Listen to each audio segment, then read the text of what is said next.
Never seen before ఒక secretariat కట్టాలని, all iconic buildings కట్టాలి.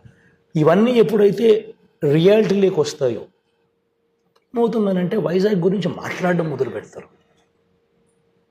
ఇంటర్నేషనల్ ఎయిర్పోర్ట్, ఒక ఐకానిక్ సెక్రటేరియట్, ఆటోమేటిక్లీ ఇవన్నీ పెద్ద పెద్ద ఇన్వెస్ట్మెంట్లు కూడా కాదు, నేను చెప్పేటన్నీ చాలా చిన్న చిన్న ఇన్వెస్ట్మెంట్లు. Already the biggest city in Andhra, దానికి బూస్ట్ ఇస్తే నువ్వు కాంపిటీషన్ చేసేది హైదరాబాద్తో, నీ కాంపిటీషన్ చెన్నైతో, నీ కాంపిటీషన్ బెంగళూరుతో.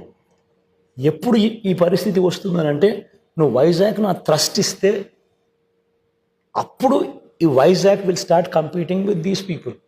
ఎప్పుడైతే Vizag when it starts competing with Chennai, Bengaluru and Hyderabad, అప్పుడేమవుతుందనంటే మీరు అంటా ఉన్న ఈ వైట్ కాలర్ జాబ్స్, ఈ సాఫ్ట్వేర్ జాబ్స్, ఇవన్నీ ఇంకా